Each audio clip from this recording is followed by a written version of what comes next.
آج ہم drama serial مہرا کی ایک خاص قسط پر بات کر رہے ہیں۔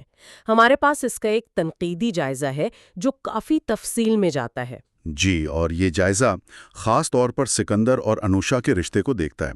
مطلب صرف محبت نہیں، بلکہ عزت نفس، سماجی فرق، خاندان کا دباؤ، یہ سب چیزیں ہیں۔ بالکل۔ تو آئیے ذرا دیکھتے ہیں کہ یہ جائزہ ان پیچیدہ مسئلوں کو کیسے کھولتا ہے۔ وہ کون سے لمحے ہیں جو آپ کہہ لیں ناظرین پر گہرا اثر چھوڑتے ہیں؟ تو میرے خیال میں جائزے کا جو مرکزی نقطہ ہے نا، وہ سکندر اور انوشا کے بیچ کی وہ کشمکش ہے۔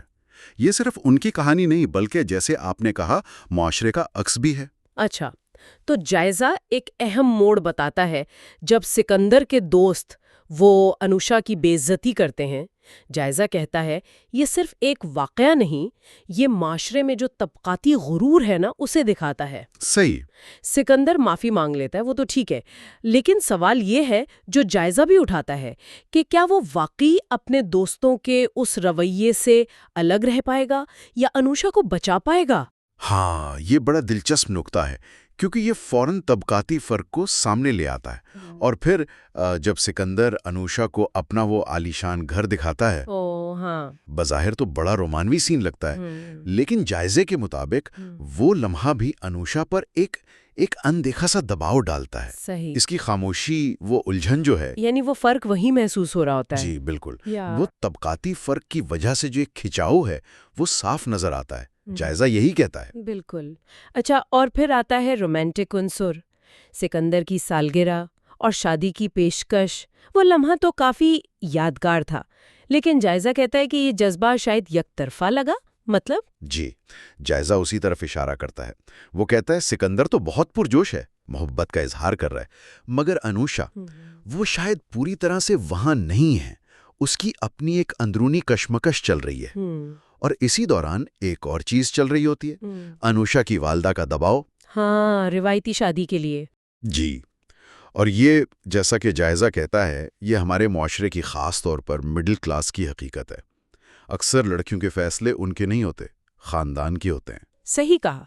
یعنی ایک طرف محبت کی پکار ہے، دوسری طرف ماں کی خواہش اور سماجی توقعات۔ یہ تو وہی پرانی جنگ ہے، ذاتی خواہش اور سماجی ذمہ داری کی۔ جائزہ نے اسے خوب پکڑا ہے۔ بالکل، اور یہ کشمکش، یہ ٹکراؤ میرے خیال میں اور جائزے کے مطابق بھی سب سے زیادہ واضح ہوتا ہے جب سکندر کورٹ میرج کی بات کرتا ہے اور انوشا انکار کر دیتی ہے۔ وہ سین وہ بہت پاورفل تھا۔ جی ہاں، تو انوشا کے انکار کو جائزہ کیسے دیکھتا ہے؟ کیا یہ اس کی کمزوری ہے یا کچھ اور مطلب ہے اس کا؟ نہیں، جائزہ اسے کمزوری بالکل نہیں مانتا۔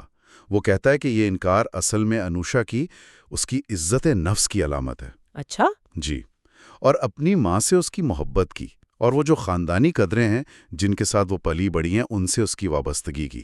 یہ اس کی اندرونی طاقت ہے۔ واہ! اور یہاں جائزہ ایک اہم سوال بھی چھوڑ جاتا ہے کہ بھئی محبت اور خاندانی ذمہ داریوں میں توازن کیسے ہو، خاص طور پر جب دونوں ایک دوسرے کے خلاف کھڑے ہوں۔ یہ تو بہت گہرا تجزیہ ہے۔ تو مجموعی طور پر قسط کے بارے میں کیا رائے ہے؟ جائزے کی مطلب اچھی بنی ہے؟ ہاں، مجموعی طور پر تعریف ہی کی گئی ہے، خاص طور پر جس طرح جذباتی کشمکش اور وہ طبقاتی فرق دکھایا گیا ہے۔ انوشا کا کردار نبھانے والی اداکارہ کی بھی بہت تعریف ہے۔ لیکن کچھ کمزوریاں بھی ہوں گی۔ ہاں، کچھ ہیں جن کا ذکر ہے، جیسے کچھ مکالمے شاید اور گہرے ہو سکتے تھے، اور سکندر کے کردار میں شاید تھوڑی اور نرمی دکھائی جا سکتی تھی، اور یہ بھی کہ جو سائیڈ کے کردار ہیں نا، ان کو وقت کم ملا تو کہانی تھوڑی سمٹی ہوئی لگی۔ سمجھا۔ تو خلاصہ یہ ہوا کہ مہرا کی یہ قسط اس جائزے کی نظر سے صرف ایک رومانوی کہانی نہیں ہے۔